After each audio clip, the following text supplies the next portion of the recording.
Да, продолжуваме со емисијата, како што најавивме, тука во студиото го имаме Јован Јанев, студент, прилично активен во насока на студентските барања за борба за студентскиот стандард.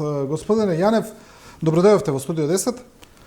Во поглед на ова, го имавме пред некој ден првиот академски час, каде што се појавија представници на власта, премиерот Ковачевски беше на УКИМ, министрот Шакири беше на Универзитетот Мајка Тереза, ми се чини. Оно што тие го кажаа дека студентскиот стандард се подобрува, дека студентските услови се подобруваат, ги кажаа поентите, но Телевизија 24 уште тогаш направи едно мини истражување на терен, разговараше со дел од студентите, тие велат дека не е баш така, како што кажува власта, дека проблемите обстојуваат. Еве, како за почеток, какво е вашето гледиште на ова? Вака, добро утро, сега благодарам на поканата, се надевам ќе имаме супер емисија и поздрав до нашите гледачи кои не гледаат денес.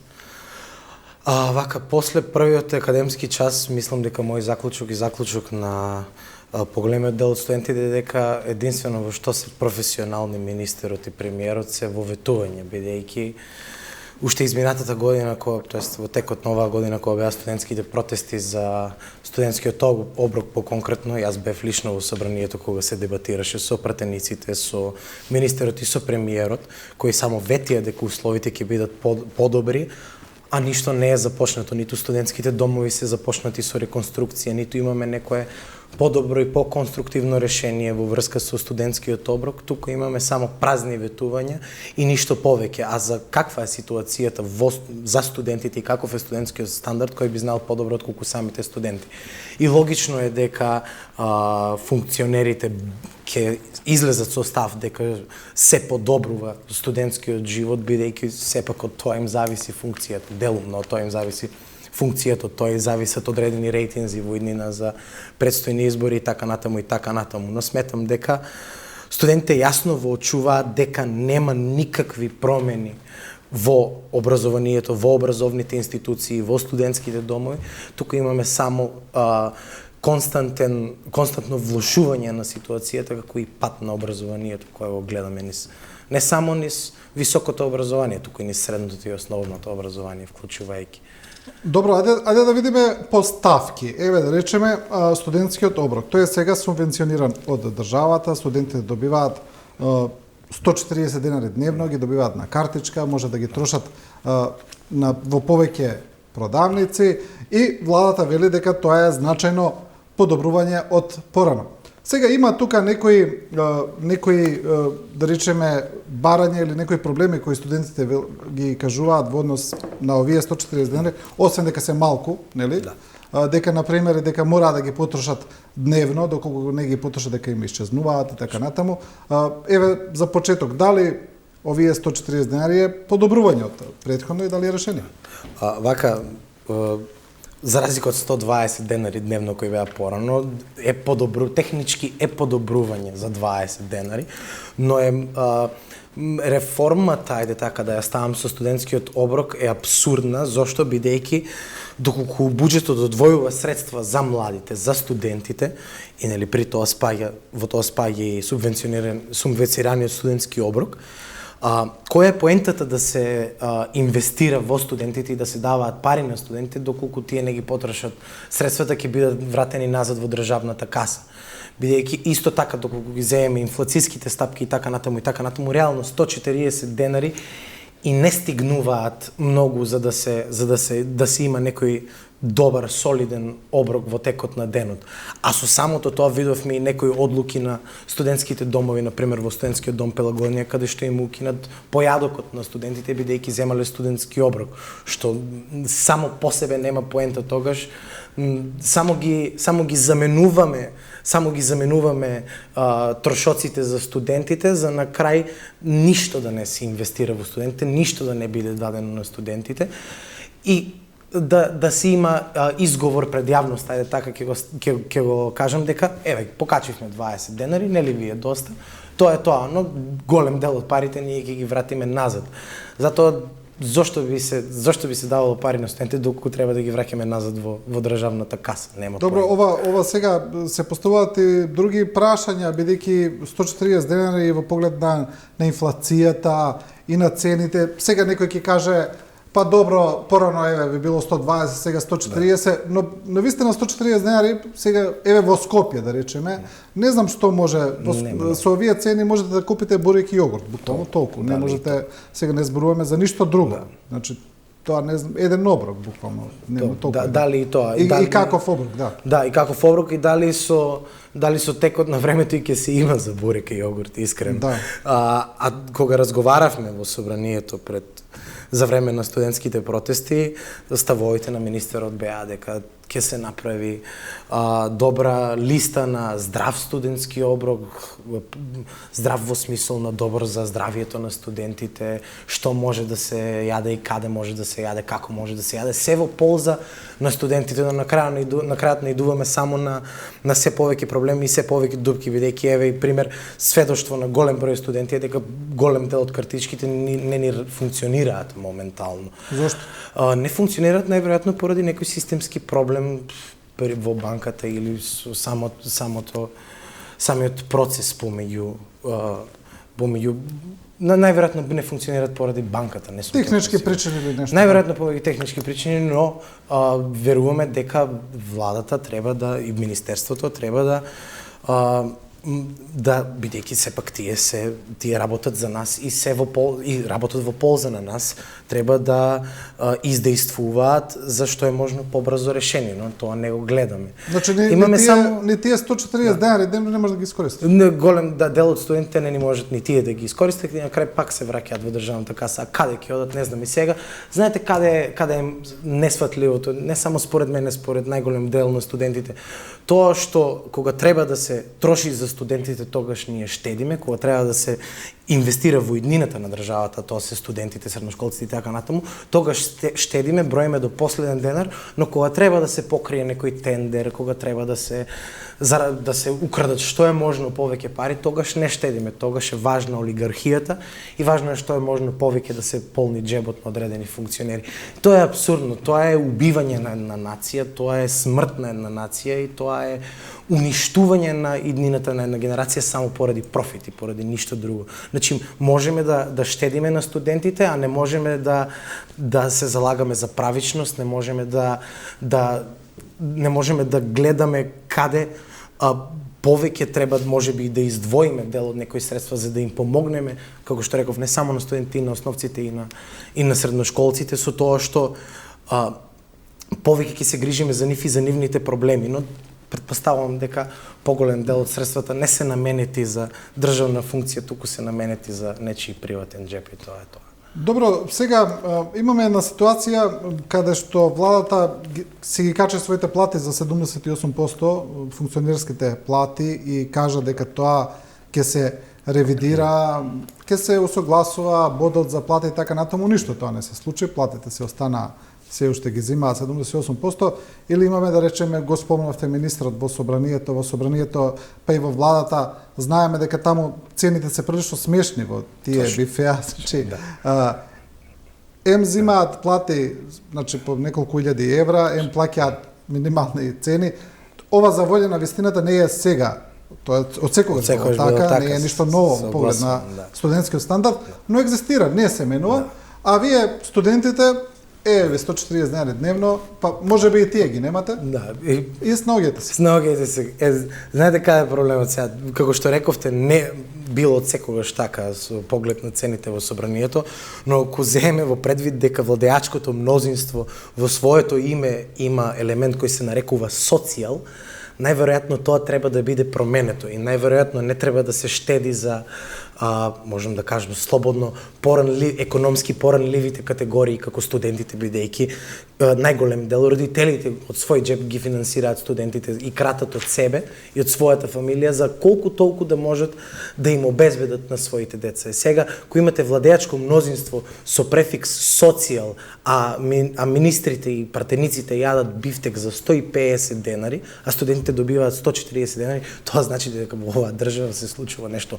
многу лошо, имаме многу голем проблем. И затоа ви реков, значи, се штеди на студентите да им се даде 140 денари за еден ден, ама може да се взимаат 78% поголема плата на функционери кои грото од нив имаат приватни фирми, многу добри примања, или некои многу нивни блиски роднини имаат доста добар капитал, можат да ги покажат своите плати за 78% кои на крај излегува сума над 1000 евра по месец, но за студентите дали 2 евра, дали 3 евра има, дали 3 евра има по ден и плюс им се ускратува веќе постоечки поедок кој законски ги следува во студентските домови. Тоа значи дека имаме проблеми, тоа значи дека или некој намерно ги уништува генерациите и им индиректно им воспоставува една слика за тоа како ќе се одвиваат работите во иднина и како се одвиваат сега, тоест ние функционерите во која класа сме, а вие обичните работници која класа сте. И сметам дека тоест најверојатно студентите само тоа ќе треба добро да седнат да го размислат и ги охрабрувам да седнат тоа добро да го размислат, зошто некој јаде бифтек за 150 денари, а зошто некој скоро па и да не може да си дозволи бурек и јогурт, како што рековте, за 140 денари. Тоа е проблем. Но верувам дека од болката напори произлегува решение, така да за некои работи сум и оптимист. Да, имаме и други проблеми, имаме тоа сместувањето на студентите, студентските домови, таму има исто така повеќе аспекти на тој проблем. Еве да почнеме од сместувањето. Повторно имаше жалби пред почетокот на академската година дека се уште не се има многу студенти кои се на таа фамозна листа за чекање. Еве читам некоја бројка беше кажано над 200, не знам дали се уште дали се се уште толку, немаат информации дали ќе биде примени во студентските домови. Уште еден проблем кој ми се чини дека се повторува. Да, според имаше доста статии околу тоа дека сигурно над 200 студенти се без сместување во студентски дом, но и знаете каде е проблемот, што во дел и некои од студентските домови сместувањето оди по принцип на добри врски и добри комуникации со самата администрација на студентските домови. Уште во старт ви објаснуваат, да точно, и во старт ви објаснуваат како ќе продолжува играта во животот понатаму и потоа се чудиме зашто младите се селат, неважно. Не е само проблемот и несместувањето на студентите, проблемот и нереновирањето на студентските домови, нереновирањето на некои згради на некои факултети кои требаше да бидат реновирани и кои беше ветено дека ќе бидат реновирани. Еве, например, повторно ќе го спомнам состанокот кој го имавме со пратениците и со министерот. Тогаш се ветуваше дека во текот на оваа година ќе биде се реновирано во сите студентски домови, прозорците ќе бидат заменети, бидејќи бевме сведоци дека во одредени студентски домови какви нехумани услови имаат, па се развија и некои болести и така натаму. Но, како што реков, тоа се најверојатно само празни ветувања и продолжуваме со старата игра која ги има најголемите комуникации, која ги има најдобрите врски. Тој ќе си учи и ќе си престојува во студентски дом, а останатите кои најверојатно според владата сме обични смртници, ќе си останеме на милост и немилост. Да, еве јас имаше една информација дека е реновиран еден дел од студентски дом, дали беше Гоце Делчев, дали Пелагонија, не знам. Не сум Гоце сигурен. Делчев нешто имаше некое крило. Еве читам некоја информација дека реновирањето на студентските, ова е значи од 2022 година, дека реновирањето на студентските домови ќе почне во март, значи требало да почне март 2023-та и ќе трае 30 месеци, но гледаме дека не се реновираат студентските домови. Тоа е тоа. Дека во пракса е тоа, таму условите се прилично лоши, внатре. Она сме снимале ние телевизија 24. Гоце Делчев мислам дека се малку подобри за разлика од останатите, но грото студентски домови се лоши условите, навистина, особено во студентскиот дом Стив Наумов. Таму излегува многу морбидни слики. Особено со скршени прозорци, екстремно нечисти тоалети, откаде што можат да се развијат и одредени инфекции и се развија на одредени места. Добро, вие кога бевте и на дебатата и со министерот, за ова прашање, за студентските домови, што велат? Гледайте, според мене тоа беше само едно големо шоу за политичка промоција, бидејќи проблемот самиот по себе како што настана, но да ве замолчат. Да, и мислам дека како да беше однапред испланирано што ќе се говори, како ќе се говори, бидејќи излагањата на пратениците и на министерот беа толку совршено ускладени и толку добро изговорени и толку милозвучни, што мислам дека звучи предобро за да би било вистинито. И се согласуваа на се согласуваа со сите наши барања, ги разбираа сите наши ставови, за на крајот пред камерите да кажат да, ние на европски начин се договоривме со студентите, за на крајот европскиот договор да биде ниту еден. Или како што е нашето членство во Европска унија, најверојатно 2030 година ќе почне да се реновира некој студентски дом. Добро, тоа е интересно што сите министри биле студенти во еден момент од нивниот живот, можеби не е истиот начин на живот, ајде можеби некој живеел и поинаку, но грото од нив го поминале тој студентски живот, тој студентски стандард и потоа се менуваат. Потоа некако одеднаш сето тоа го забораваат, како никогаш да не било и не се не обидуваат, да. Тешка е владината фотелја, бидејќи верувам дека можеби и дел од нив биле студенти со некои повеќе од просечни примања, ајде така да ги ставам, но моментот кога, знаете, но сигурно не биле сите. Дадете му на човека моки, ќе видите каков е. Владината фотелја е многу тешка, може да биде и многу злобна, многу кобна и да го промени здравиот човеков разум, бидејќи кога сте во позиција на моќ, сите останати за вас се инфериорни. А да не збориме за млади луѓе од по 20-21 година, кои што во секој случај најверојатно се тотално инфериорни. И сега кога се гледа од позиција на власт, од птичја перспектива, ние изгледаме многу мало, но со добра мобилност може да изгледаме многу големо, но знаете, како што реков, владиното столче е тешко и мислам дека на крајот од краиштата не е поентата да се подобри нешто, да се подобри државата, образованието и така натаму, туку само да се остане на површина, да се биде на власт, да може да се продолжат интерните договори за корупција, мито и така натаму и да се остане таму каде што треба да се остане, бидејќи обично тие луѓе кога ќе достигнат нешто, таква позиција како министер или премиер дури така натаму, тоа е веќе голем отскок во животот и веќе вие не сте обичен народ, вие сте веќе крал, вие сте супериорен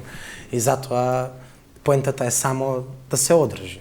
Помалите нека страдаат за поголемите да останат, но поголемите не се секогаш вечно големи. Имаме, значи, и други моменти, например, кога беше минатата власт, минатата гарнитура, ајде да речеме ВМРО-ДПМН, кога беше на власт, пред да дое СДСМ со коалицијата, се минуваше и тамо, флуктуира партии, излегуваат, но генерално тоа, после 2016-17 имаме смена на таа една политичка идеологија, ајде да речеме.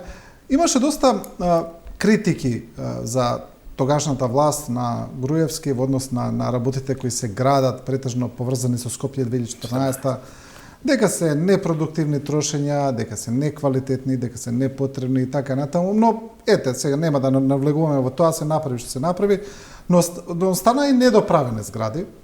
И сега беше прашањето што со нив и нема логика вие сега или ќе ги урнете, значи ќе вратите тука ливада да има, или ќе ги доправите, нема што друго да направите, нели? Но еве денес 2023 година ги имаме оние две згради кај УКИМ што стојат на аголот, така, недоправени, стојат. Имаше една колешка вчера баш напиша на Facebook, ставајќи други згради кои се недоправени на плоштадот, вели Скопје како да е удрено од граната центарот на Скопје, на сите страни згради со дупки, да, и сега доаѓа странец, гледа, него не му е јасно дали е тоа недоправено, дали е урнато, што е, но личи на некој, како на боиште да е некој град, а не центар. И сега за овие две згради кај факултетите никогаш не се доправија, ни ништо така остана. Не верувам да видат. Само сакам да ви исправам за едно нешто. Рековте, бидејќи се менат идеологии, нема идеологии, не постојат идеологии во тие партии, бидејќи, како што ви реков претходно, ако има префикс социјал, нема да се случува тоа што се случува. А и на останатите партии, примената на нивната идеологија, тоест тие се далеко од идеологија, кога воспитувате деца и подмладок да се борат за партијата само за да се вработат, тоа не е идеологија, тоа е корупција и непотизам и така натаму и така натаму. А инаку што се однесува до зградите, еве на пример, добро рековте, бидејќи има 200 непримени студенти во студентските домови, би било добро можеби едно од тие згради да се направи во студентски дом. Но пак ќе се навратам на тоа дека евидентно е дека на младите само се штеди за некои пари да бидат потрошени на друго место. А и доколку дополнително навлеземе во анализа, треба да се одбери некој кој ќе го земе тендерот за таа зграда, кој ќе ја доврши таа зграда, која фирма ќе биде платена, па тука имаме судирни интереси. Затоа, како што реков, на крајот е важно олигархијата да биде на нејзиното константно место и на површината горе, а останатите да бидеме доле на дното, бидејќи доаѓаме до тоа дека ништо не се работи не само во корист на студентите, општо во корист на народот ништо не се работи. Тие згради ќе останат недоградени и недоупотребени се додека цвета криминалот во нашата држава, се додека за 500-600 метри квадратни треба сите да се убијат во собрание или во влада, кој ќе го земе тендерот, каде ќе го земе тендерот, па колку пари ќе си поделат меѓу себе. Тоа ни е на сите јасно и тоа е многу застрашувачки, што сите го знаеме, сите знаеме какви криминали се прават, зошто за студентите нема студентски домови, сите знаеме колку пари се крадат, каде пари се крадат и никој ништо не интервенира, никој ништо не говори. Знаеме дека е така, но најверојатно ќе дојде генерација која ќе мисли малку поинаку од овие генерации.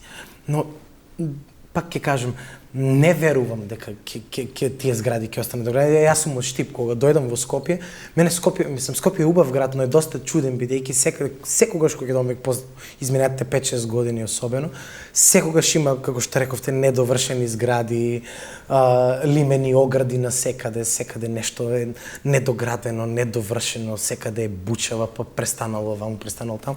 И тоа е само отслика на целиот судар, на себичен судар на интереси кои го носат функционери, кој на крајот е кобен по народ.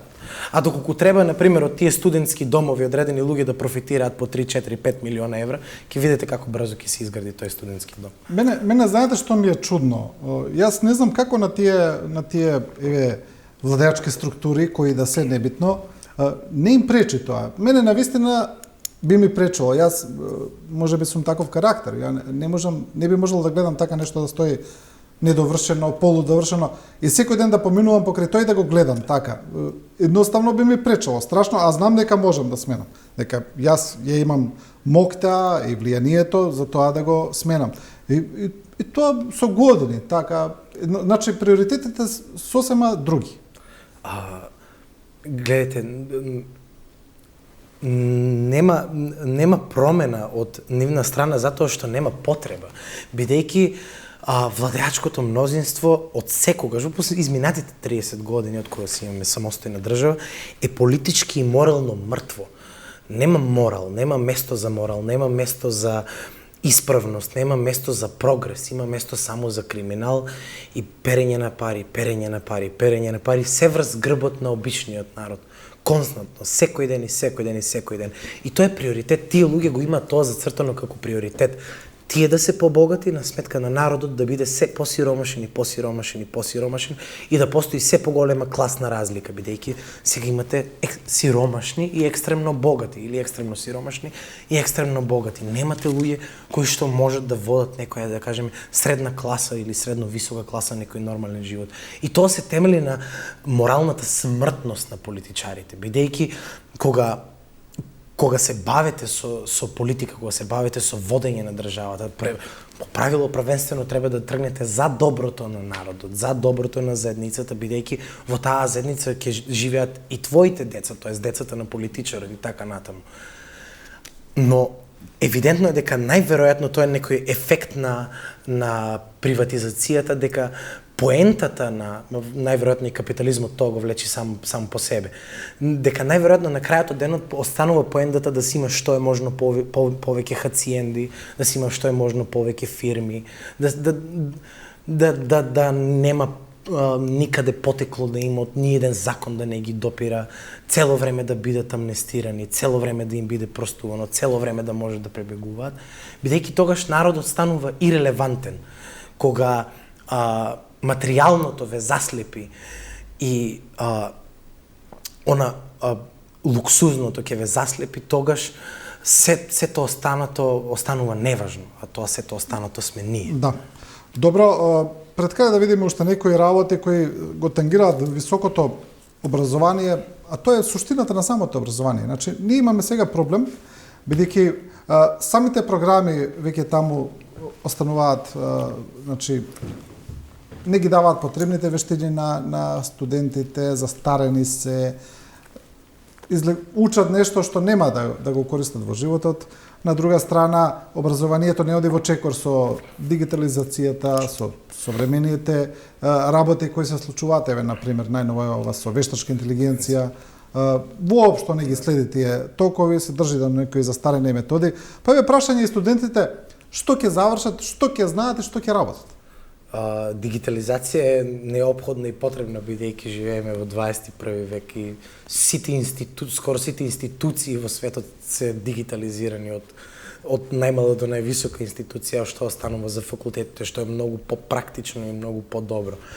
А образованието дека полека се уништува е факт и не само за високото образование. Тука станува збори за основното образование и за средното образование, кои се многу клучни. Еве имаме проблем со учебници. Тоа проблемот со учебници не датира, например, мислам дека проблемот со учебници е можеби најдобриот пример за сликата на нашето образование. Еве, например, за основно образование, за 6 оделение нема скоро никаде нема учебници. Историја учебникот е цело време ревидиран, цело време прегледуван, на законски треба ревизијата да трае 30 дена. Пола од учебниците за 7 оделение недостасуваат.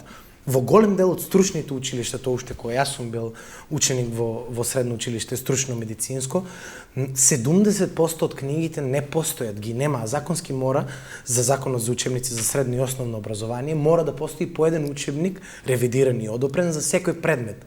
Ние копиравме учебници.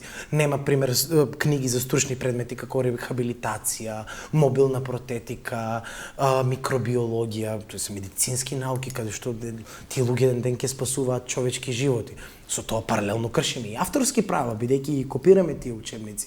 И сега, никој не се нафаќа да направи учебник, никој не сака ниту пак да превземе иницијатива некаде да се направи учебник, кој е патем основно средство и најважно средство во текот на образованието, а законски ги следува сите ученици бесплатно.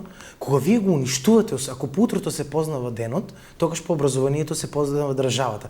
Ако вие ги усмртувате полека генерациите, не само со недостаток на учебници, туку и со промена и со ускратување на наставни програми и понатаму и така натаму, вие ја убивате и државата во иднина и така се стварат некадарни луѓе. Така ќе ни доаѓа и онкологија, така ќе ни доаѓа и промена на устав, и промена на име, бидејќи самите од себе ќе си ги уништиме генерациите. А збориме за базични основни работи како учебници, нешто што потекнува образованието. Да, ние во 21 век зборуваме дали ќе има учебник за основно образование. И никој не одговара, бидејќи законот за учебници за основно и средно образование има одредби за казни на училиштата и на директорите на училиштата доколку има одредени пропусти при учебниците. Но тука настанува конфузија бидејќи доколку првично никој не издаде учебник, како би ги казниле останатите.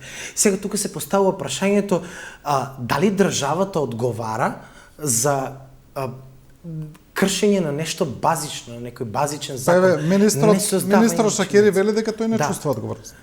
А треба да чувствува одговорност, бидејќи тој е највисокото тело во поглед на образованието.